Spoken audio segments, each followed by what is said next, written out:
പുനലൂർ താലൂക്ക് തല പട്ടയമേള സംഘടിപ്പിച്ചു. മേളയിൽ 525 പട്ടയങ്ങൾ വിതരണം ചെയ്തു. ഭൂസമരം നടന്ന അരിപ്പയിൽ 266 പട്ടയങ്ങളാണ് വിതരണം ചെയ്തത്. സമ്മേളനം ഡെപ്യൂട്ടി സ്പീക്കർ ചിറ്റയം ഗോപകുമാർ ഉദ്ഘാടനം ചെയ്തു.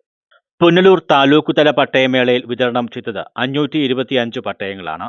തെന്മല, കുളത്തൂപ്പുഴ ഗ്രാമപഞ്ചായത്തുകളിലെ KIP ലേബർ ഉന്നതി, ആയിരനെല്ലൂർ വില്ലേജിലെ മരോട്ടിത്തടം, തിങ്കൾക്കരിക്കം വില്ലേജിലെ അരിപ്പ, ഇടമുളയ്ക്കൽ ഗ്രാമപഞ്ചായത്തിലെ നീറായ്ക്കോട് എന്നിവിടങ്ങളിലായാണ് അനുവദിച്ചത്. അരിപ്പയിൽ 266 പട്ടയങ്ങളാണ് വിതരണം ചെയ്തത്. ഇതിൽ 47 ST പട്ടയങ്ങളാണ്. 22 പേർക്ക് 20 സെന്റ് പുരയിടം, 10 സെന്റ് നിലം, 3 പേർക്ക് 10 സെന്റ് നിലവും 12 സെന്റ് വീതം 170 SC പട്ടയങ്ങളും 10 സെന്റ് വീതം മറ്റുള്ളവർക്ക് 49 പട്ടയങ്ങളും ലഭ്യമാക്കി. KIP ലേബർ ഉന്നതിയിൽ 200, അരിപ്പയിൽ 266, മരോട്ടിത്തടത്തിൽ 30, ഇടമുളയ്ക്കൽ ഗ്രാമപഞ്ചായത്തിൽ 20, അറയ്ക്കൽ ഗ്രാമപഞ്ചായത്തിൽ 2, അലയമൺ, അഞ്ചൽ പഞ്ചായത്തുകളിൽ ഓരോന്ന് വീതം പട്ടയങ്ങളാണ് നൽകിയത്. 5 അകാല കൈമാറ്റ സാധൂകരണ പത്രികയും നൽകി.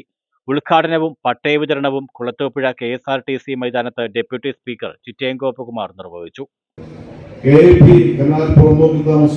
പട്ടയവുമായി ബന്ധപ്പെട്ട് വിഷയത്തിൽ എന്നോടൊപ്പം കാറിലിരുന്നുകൊണ്ട് റവന്യൂ മന്ത്രിയായി സംസാരിക്കുകയായിരുന്നു. അപ്പൊ അദ്ദേഹം ഊരിൽ ഉറക്കത്തിലും ഈ പുനലൂർ നിയോജകമണ്ഡലത്തിലെ പാവപ്പെട്ട മനുഷ്യരുടെ പ്രയാസങ്ങൾ പരിഹരിക്കുന്നത് നിങ്ങൾക്കൊപ്പമാണ് എന്നൊരു തെളിവാണ് ഇന്ന് ഈ പട്ടയമേള ഇവിടെ സംഘടിപ്പിച്ചുകൊണ്ട് പട്ടയമേള നടത്തുന്നത്.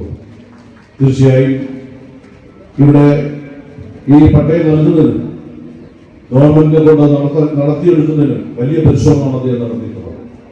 കേരളത്തിലെ ഇടതുപക്ഷ ജനാധിപത്യം വേണ്ടി ഗവൺമെന്റ് പട്ടയം മാത്രമല്ല ഏതാണ്ട് 5 ലക്ഷം പേർക്കാണ് വീട് വെച്ച് കൊടുത്തത് ലൈഫ് മിഷനിലൂടെ.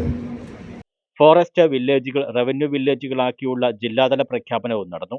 ജില്ലാ collector N Devidas, ADM G Nirmalkumar, Punalur RDO G Suresh Babu, Anchal block panchayat president KK Jyothi, ഗ്രാമപഞ്ചായത്ത് പ്രസിഡന്റുമാരായ M സൈനബ BV, ആതിര പ്രവീൺ, ആനന്ദ്, ശോഭ, രമണി വിജയൻ, തഹസിൽദാർ അജിത് ജോയി, രാഷ്ട്രീയ കക്ഷി നേതാക്കൾ എന്നിവർ പങ്കെടുത്തു.